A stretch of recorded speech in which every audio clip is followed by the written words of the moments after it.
হঠাৎই সমুদ্রের মাছ থেকে পাহাড় সমান এক দানবীয় ঢেউ শহরের দিকে ধেয়ে আসতে শুরু করে। হাতে সময় আছে মাত্র 10 মিনিট, অথচ পালানোর কোনো পথ নেই। তারপরও মানুষ প্রাণের ভয়ে পাগলের মতো দৌড়াতে থাকে। মুহূর্তের মধ্যে সেই দানব ঢেউ বিশাল উঁচু উঁচু দালানগুলোকে ভেঙে ফেলতে শুরু করে।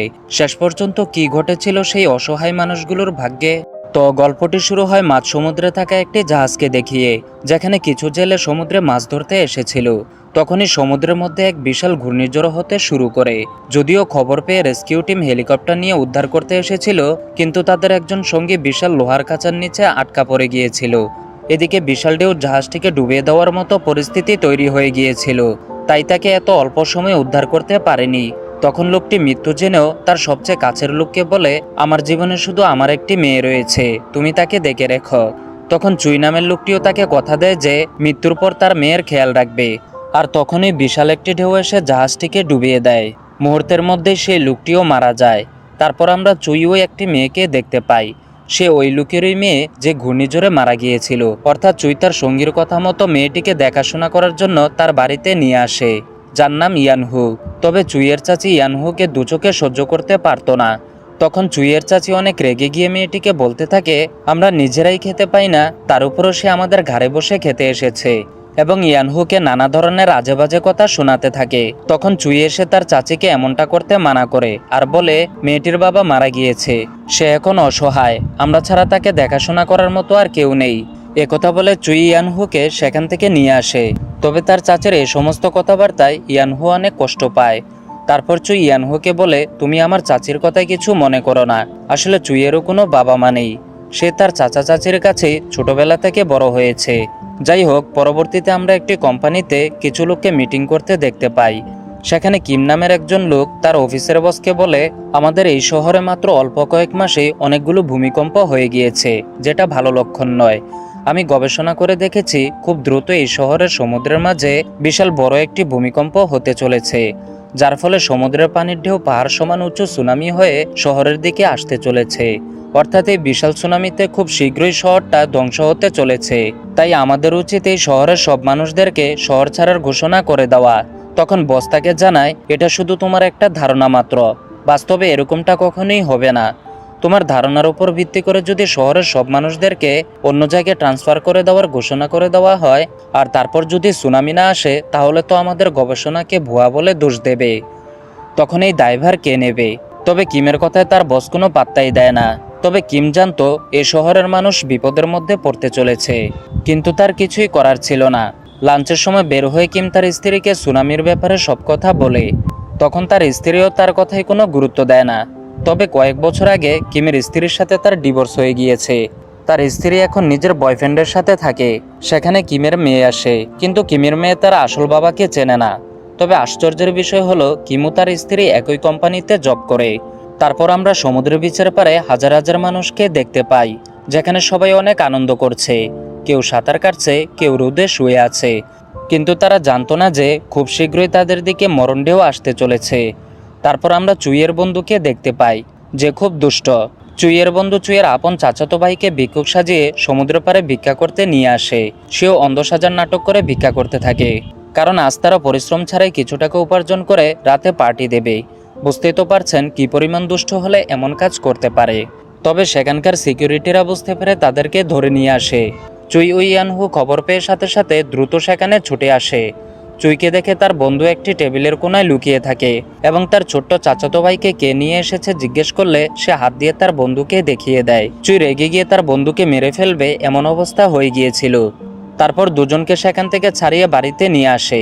পরদিন ইয়ানহু যখন চুইয়ের চাচির হোটেলে কাজ করছিল, তখন চুইয়ের চাচি ইয়ানহুকে আবারও বকাঝকা করতে থাকে আর বলে, অন্য কোথাও গিয়ে কাজ করতে পারিস না, তোকে আমার এখানে থেকে কাজ করতে হবে, অপয়া মেয়ে কোথাকার। চুই আবারও তার চাচিকে থামিয়ে ইয়ানহুর হাতে কিছু টাকা দিয়ে দেয় আর বলে, তোমার যে কোনো প্রয়োজনে আমাকে জানাবে।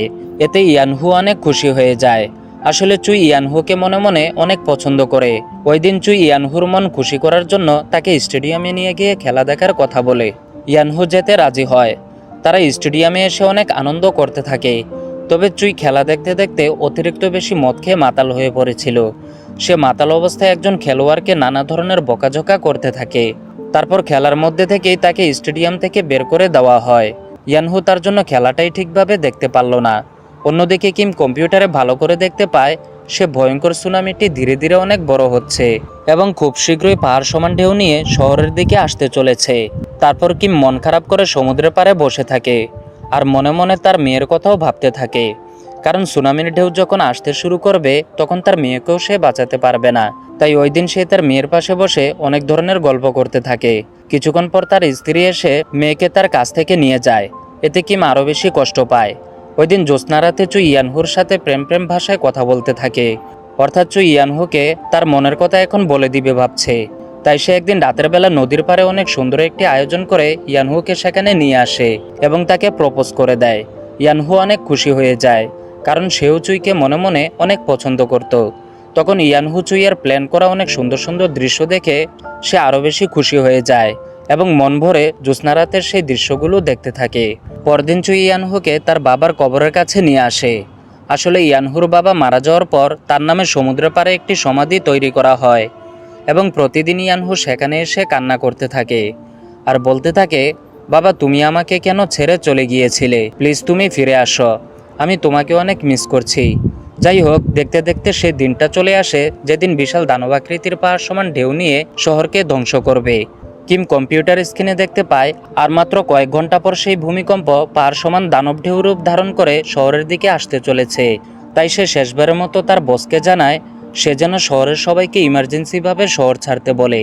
কিন্তু এবার কিমের বস তার উপর অনেক রেগে যায় আর বলে, তোমার এই আজগুবি কথাবার্তা বন্ধ করো, না হয় তোমার চাকরি চলে যাবে। তারপর সে তার স্ত্রীকে কল দিয়ে ডেকে আনে আর বলে কয়েক ঘন্টা পর সেই বিশাল সুনামিটি পাড়ায় আসতে চলেছে। সে তার মেয়েকে নিয়ে যেন এক্ষুনি শহর ছেড়ে নিরাপদ স্থানে চলে যায়।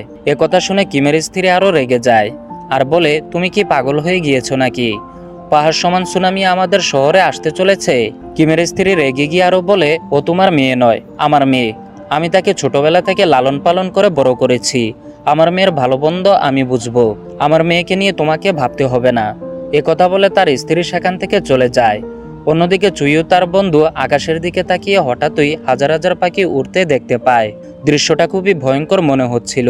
এদিকে সমুদ্রের নিচ থেকে ভূমিকম্প হতে শুরু করেছে এবং ভূমিকম্পে পাহাড় সমান বিশাল ঢেউ দ্রুত শহরের দিকে ধেয়ে আসতে থাকে। তখন হাজার হাজার পর্যটক সমুদ্রের বিচে অবস্থান করছিল। ভূমিকম্প অফিস থেকে বিষয়টা কম্পিউটার স্ক্রিনে সবাই দেখতে পেয়ে তাদের বসকে বিষয়টা জানায়, যেটা শুনে বসের মাথায় যেন আকাশ ভেঙে পড়ছিল। সাথে সাথে পুরো শহরে ইমার্জেন্সি রেড অ্যালার্ট জারি করে দেওয়া হয় এবং সবাইকে খুব দ্রুত সমুদ্র থেকে সরে আসতে বলা হয়। কিন্তু ততক্ষণে অনেক দেরি হয়ে গিয়েছিল। অফিস থেকে ভালো করে খেয়াল করে দেখে যে ঢেউটি শহরে পৌঁছাতে আর মাত্র 10 মিনিট সময় বাকি আছে। এদিকে চুই এবং ইয়ানহু তাদের বিয়ের ব্যাপারে কথা বলছিল। তখনই সমুদ্রের পার থেকে চিৎকার আওয়াজ শুনতে পায়। তাকিয়ে দেখে পাহাড় সমান বিশাল ঢেউ তাদের দিকে ধেয়ে আসছে। দ্রুত দুজন সেখান থেকে দৌড়ে পালাতে থাকে। সমুদ্রে পাড়ে থাকা সকল পর্যটক ঢেউটি এদিকে আসতে দেখে প্রাণের ভয়ে যে যার মতো পালাতে থাকে এবং কি যে যেই কাপড়ে ছিল ওইভাবে শহরের রাস্তা দিয়ে দৌড়াতে থাকে। মুহূর্তের মধ্যে পুরো শহরে অস্থিরতা শুরু হয়ে যায়। ছোটাছুটির সময় একটি বাচ্চা মেয়ে মাটিতে পড়ে যায়। তখন তার বাবা ভিড়ের মধ্যেও দৌড়ে গিয়ে মেয়েটিকে বাঁচিয়ে নেয় আর সমস্ত মানুষের পায়ের আঘাত বাবার পিঠে নিতে থাকে। সবাই চলে গেলে সে পেছনের দিকে তাকিয়ে দেখে বিশাল দানব ঢেউটি তাদের খুব কাছে চলে এসেছে। তারপরও শেষ চেষ্টা নিয়ে মেয়েকে উঠিয়ে সেখান থেকে দৌড়ে পালাতে থাকে। সমুদ্রের মধ্যে থাকা বড় বড় শপিং জাহাজগুলোকেও ডুবিয়ে দিতে থাকে। তখন চুইয়ের চাচি মার্কেট থেকে বাড়ি ফেরার সময় ব্রিজের উপর দাঁড়িয়ে দেখতে পায় এক বিশাল উঁচু বিল্ডিং সমান ঢেউ তাদের দিকে আসছে, যেটা দেখে তার চোখ কপালে উঠে যায়। যদিও চুইয়ের বন্ধু ও চাচাতো ভাই সহ সেখানকার সমস্ত লোকজন দৌড়ে পালাতে থাকে, তারা পেছন ফিরে দেখে চাচি সেখানে কোনো উপায় না পেয়ে ঢেউয়ের দিকে হা করে তাকিয়ে দাঁড়িয়ে রয়েছে। তারপর তাকে পালাতে বললে তখন দৌড়ে পালাতে থাকে আর বিশাল ঢেউ ব্রিজের উপর চলে আসে এবং ব্রিজটিকেই ভেঙে চূর্ণ বিচূর্ণ করে ফেলে। ঢেউটি বিল্ডিংয়ের চেয়েও উঁচু হয়ে শহরের দিকে ঢুকতে শুরু করেছে। বহু মানুষ পানির স্রোতে ভেসে যেতে থাকে। শহরের সমস্ত বিল্ডিংগুলোকে খেলনা পুতুলের মতো ভেঙে ভিতরে ঢুকতে থাকে। এমনকি সুনামির ঢেউটি উঁচু উঁচু বিল্ডিংয়ের এক পাশ দিয়ে ঢুকে অন্য পাশের কাচ ভেঙে পানি বের হতে থাকে। বাঁচার মতো কোনো উপায় ছিল না। শপিং মল সহ রাস্তায় থাকা সমস্ত দোকানপাটে বিশাল জুড়ে আঘাত এনে সব ভেঙে ভাসিয়ে নিয়ে যেতে থাকে। বহু মানুষ ডুবে মারা যাচ্ছিল। কারো মা বাবা, আবার কারো ছেলে সন্তান পানির নিচে তলিয়ে যেতে থাকে। এবং কি যারা রেস্টুরেন্টে খেতে বসেছিল পানি কাচ ভেঙে ভেতরে ঢুকে যায়। আবার কারো কারো বাথরুম করা অবস্থায় ভেতরে পানি ঢুকতে থাকে। এদিকে কিমের মেয়ে ঘুম থেকে উঠে জানালা দিয়ে তাকিয়ে দেখে সে বিশাল দানব ঢেউটি তার দিকে ধেয়ে আসছে, যেটা দেখে সে মা বলে চিৎকার করে ওঠে। তখনই কিম তার মেয়েকে বাঁচাতে বিল্ডিংয়ের দিকে দৌড়ে যেতে থাকে, কারণ তার স্ত্রীর সাথে কথা বলে জানতে পারে যে তার মেয়ে এখনো বিল্ডিংয়ে ঘুমন্ত অবস্থায় রয়েছে। তখন বিদ্যুৎ চলে যাওয়ায় তার স্ত্রী একটি লিফটের মধ্যে আটকা পড়ে যায়। তখন বিল্ডিংয়েও পানি ঢুকতে শুরু করে। কিম পানির স্রোতে সামনের দিকে চলে যেতে থাকে এবং লিফটের ভিতর পানি ঢুকতে শুরু করে দেয়। কিমের স্ত্রী তখন হেল্প হেল্প বলে জোরে জোরে চিৎকার করতে থাকে, কিন্তু এই মুহূর্তে কি আর তাকে মুক্ত করার মতো কেউ থাকতে পারে? অন্যদিকে চুই ইয়ানহু দৌড়াতে দৌড়াতে ভিড়ের মধ্যে রাস্তায় পড়ে যায়, আর পেছন ফিরে তাকিয়ে দেখে বিল্ডিংয়ের উপর দিয়ে সুনামিটি তাদের দিকে ধেয়ে আসছে, যেটা দেখে ভয়ে চিৎকার করে ওঠে। তারপর আবারও উঠে দৌড়ে পালাতে থাকে। সবাই বুঝে গিয়েছিল যে এই ঢেউ থেকে কেউ বাঁচতে পারবে না, আজ মৃত্যু নিশ্চিত। তখনই তারা একটি বিদ্যুতের পিলারের কোণায় লুকিয়ে থাকে। কিছুক্ষণ পর দেখা যায় সুনামিটি কয়েকতলা উঁচু পর্যন্ত পুরো শহরকে ডুবিয়ে দিয়েছে। এখন আমরা চুইয়ের বন্ধুকে ভাঙ্গা ব্রিজের উপর একা দেখতে পাই, অর্থাৎ তার সাথে চাচি এবং ছোট্ট চাচাতো ভাই ছিল না। তাদেরকে সে চারদিকে খুঁজতে থাকে। তখন সে উপর দিকে তাকিয়ে দেখে সুনামির ঢেউয়ের সাথে উড়ে আসা কন্টেনার সহ একটি জাহাজ উপরে ঝুলন্ত অবস্থায় আটকে রয়েছে। এখন এই কন্টেনারগুলো ব্রিজের উপরে পড়ে যাবে। সে দৌড়ে পালাতে থাকে। তখন একটি কন্টেনার তার পাশের লোকের উপরে পড়ে গিয়ে তাদেরকে পিষে ফেলে, যেটা দেখে সে ভয়ে এদিক সেদিক ছোটাছুটি করতে থাকে। তখন একে একে আরো অনেকগুলো কন্টেনার তার গা ঘেঁষে নিচে পড়তে থাকে, অর্থাৎ সে মরতে মরতে অল্পের জন্য প্রাণে বেঁচে যায়। কিছুক্ষণ পর আমরা চুই ইয়ানহুকে কোনো রকমে একটি বিদ্যুতের পিলার ধরে আটকে থাকতে দেখি, আর হাজার হাজার মানুষ স্রোতের সাথে ভেসে চলে যেতে থাকে। কিন্তু তখনই ঘটে যায় সবচেয়ে কঠিন মুহূর্ত। চুই দেখতে পায় একটি বিদ্যুতের পিলার ভেঙে পানিতে পড়ে যাচ্ছে, যেটা দেখে তারা দুজন দ্রুতই পিলারের উপর উঠতে থাকে। তখনই পানিতে কারেন্ট লেগে গিয়ে হাজার হাজার মানুষ বিদ্যুতের শটকে মারা যায়। বহু লাশ পানি দিয়ে ভেসে যেতে থাকে। যদিও চুই ও ইয়ানহু অল্পের জন্য বেঁচে গিয়েছিল, কিন্তু তাদের নিচ্ছকে হাজার হাজার মানুষের এরকম করুণ মৃত্যু দেখে প্রচুর আফসোস করতে থাকে। এদিকে কিম তার মেয়ের বেডরুমে চলে এসেছিল, যেখানে রুমের অর্ধেক পানি ভরে গিয়েছিল। তখন তার মেয়ে কোনো রকমের সাঁতরে পানির উপর ভেসে রয়েছিল। কিম দেখতে পায় তার মেয়ে পানির সাথে ভাসতে ভাসতে জানালার কাছে চলে যাচ্ছে, তাই সে দ্রুত মেয়ের কাছে গিয়ে হাত ধরে ফেলে। তখন পানির স্রোতের মধ্যেও এক হাতে মেয়েকে অনেক কষ্টে শক্ত করে ধরে রাখে, কারণ হাত ফসকে গেলেই তার মেয়ে নিচে পড়ে গিয়ে মারা যাবে। যদিও বাচ্চাটি জোরে চিৎকার করছিল, তখন সে তার সমস্ত শক্তি দিয়ে মেয়েকে বাঁচিয়ে নেয় এবং বিল্ডিংয়ের উপরে একটি রেস্কিউ টিমের হেলিকপ্টারের কাছে নিয়ে আসে। তখন কিমের স্ত্রী লিফটের মধ্যে পানি ঢুকে প্রায় গলা অবধি উঠে গিয়েছিল। সে ধরে নিয়েছে যে আর কিছুক্ষণ পর সে পানিতে ডুবে মারা যাবে। তারপর সে পকেট থেকে মোবাইল বের করে কিমের কাছে কল দেয়। কিম বলে তার মেয়েকে বাঁচিয়ে ছাদের উপর রেস্কিউ হেলিকপ্টারের কাছে নিয়ে এসেছে। এটা শুনে কিমের স্ত্রী কিছুটা শান্তি পায় যে সে মারা গেলেও অন্ততপক্ষ তার মেয়ে তো বেঁচে যেতে পারল। কিম তার স্ত্রীর ব্যাপারে জানতে চাইলে সে বলে, আমি লিফটের মধ্যে এখনো আটকে রয়েছি, গলা অবধি পানি উঠে গিয়েছে, আর কয়েক সেকেন্ডের মধ্যেই আমি মারা যাব। কথা বলতে বলতে নাক অবধি পানি উঠে গিয়েছিল। যদিও সে জুতার উপর কোনো রকমে পা উঁচু করে শ্বাস নিতে থাকে। কিম জানতে পেরে বলে, তুমি কোনো চিন্তা করো না, আমি এখনই আসছি। তার স্ত্রী কাঁদতে কাঁদতে বলে, তোমাকে আসতে হবে না, তুমি এখানে আসলে তোমার জীবন চলে যেতে পারে। তখন সে তার মেয়ের সাথে শেষবারের মতো কথা বলতে চায়। কিমের স্ত্রী তার মেয়েকে বলে, মা, যে লোকটা তোমাকে নিজের জীবন বাঁচিয়ে রেখে বাঁচিয়ে নিয়ে এসেছে সে তোমার আপন জন্মদাতা বাবা। তুমি সবসময় তোমার বাবার সাথে থাকবে, কোনো বেয়াদবি করবে না। একথা বলতে বলতে সে পানিতে তলিয়ে যায় এবং মোবাইলটি হাত থেকে নিচে পড়ে যায়। কিমের মেয়ে বুঝতে পেরে মোবাইলে মা মা বলে চিৎকার করতে থাকে। সে বুঝে গিয়েছে যে তার মা আর নেই, এখন ডুবে মারা গিয়েছে। তবে সৌভাগ্যবশত লিফটের কাছে দিয়ে একটি লোক যাচ্ছিল। তখনই সে লিফটের ভেতর থেকে কেউ আছে অনুভব করতে পারে, তাই সে একটি লোহা দিয়ে লিফটের দরজাটিকে টেনে খুলে ফেললে ভেতর থেকে সব পানি বাইরে বের হয়ে আসে। লিফটের পানি কমে যাওয়ায় কিমের স্ত্রীও তখন অল্পের জন্য মরতে মরতে বেঁচে যায়। তখন লোকটি তাকে বলে, ভাগ্যের আমি যদি বুঝতে না পারতাম লিফটে কেউ আছে, তাহলে তুমি এতক্ষণে মারা যেতে। সে তখন দৌড়ে ছাদে চলে আসে। কিমু তার মেয়ে তাকে জীবিত দেখতে পেয়ে জড়িয়ে ধরে আবেগে কান্না করতে থাকে। রেস্কিউ হেলিকপ্টারটি অল্প অল্প করে সবাইকে উঁচু নিরাপদ স্থানে নিয়ে যাচ্ছিল। তখনই কিমু তার স্ত্রী পেছনের দিকে তাকিয়ে লক্ষ্য করে আরও একটি দানবীয় পাহাড় সমান ঢেউ তাদের দিকে ধেয়ে আসছে, যেটা দেখে তাদের চোখ কপালে উঠে যায়। সবাই তখন হেলিকপ্টারে উঠতে পাগল হয়ে যায়। কিম দেরি না করে তার মেয়েকে কোলে করে হেলিকপ্টারের কাছে নিয়ে যায়। সেনাবাহিনী বাচ্চাকে দেখতে পেয়ে তাকে হেলিকপ্টারে উঠিয়ে নেয়, যেটা দেখে কিমু তার স্ত্রী অনেক খুশি হয়ে যায়। তারা ভাবছে নিজেরা মারা গেলে যাবে, কিন্তু তাদের মেয়েটা যেন বেঁচে থাকে। এভাবেই দুজন বাবা মা নিজের জীবন বাজি রেখে মেয়েকে বাঁচিয়ে দেয়। যদিও তার মেয়ে উপর থেকে তার বাবা মায়ের জন্য জোরে জোরে চিৎকার করতে থাকে, এই মুহূর্তটা সত্যি অনেক কষ্টের ছিল। ততক্ষণে ঢেউটি তাদের একদম কাছে চলে এসেছিল।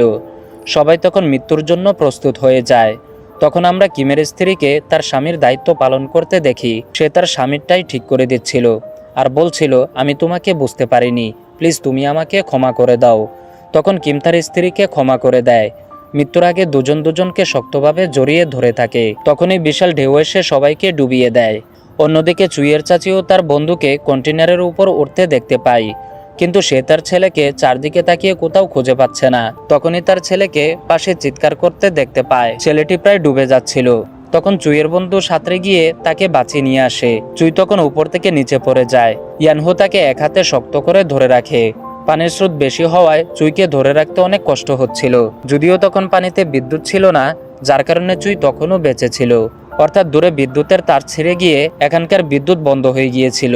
চুই লক্ষ্য করে দেখে যে আর কিছুক্ষণ হাত ধরে রাখলে ইয়ানহু নিচে পড়ে যাবে, তাই সে হাত ছেড়ে দেওয়ার কথা ভাবে। চুই মনে মনে ভাবতে থাকে সেই ইয়ানহুর বাবাকে বাঁচাতে পারেনি, একই ভুলটা সেই ইয়ানহুর সাথে করতে চায় না। তাই চুই ইচ্ছে করে ইয়ানহুর হাত ছেড়ে দেয়। এতে ইয়ানহু জোরে জোরে চিৎকার করতে থাকে। যখনই চুই ভাসতে ভাসতে চলে যাচ্ছিল, তখনই তার চাচা এক হাত দিয়ে তাকে ধরে ফেলে এবং তাকে টেনে উপরে নিয়ে আসে। কিন্তু তখনই পেছন থেকে ঢেউয়ের সাথে ভারী একটা বক্স ভেসে এসে চুইয়ের চাচাকে ধাক্কা মেরে পানিতে ফেলে দেয়। সে ভাসতে ভাসতে চলে যেতে থাকে, যেটা দেখে চুই জোরে জোরে চিৎকার করতে থাকে। তবে তাদের এখন কিছুই করার ছিল না। এই ভয়ঙ্কর সুনামি পুরো শহরটাকে বরবাদ করে দিয়েছে। বহু মানুষ তার আপনজনকে হারিয়েছে। তো কিছুদিন পর সবকিছু স্বাভাবিক হয়ে গেলে দেখা যায় যারা এই সুনামিতে শহীদ হয়েছিল শহরবাসীরা তাদের স্মৃতি মনে করছিল। তারপর আমরা চুই ইয়ানহুকে তার চাচির সাথে দেখতে পাই। তার চাচি এখন ইয়ানহুকে চুইয়ের বউ হিসাবে মেনে নিয়েছে এবং তারা চারজন একটি পরিবার হয়ে সুন্দর জীবনযাপন করতে থাকে। আর এরকম একটি সুন্দর মুহূর্তের মাধ্যমে মুভিটির কাহিনী শেষ হয়ে যায়।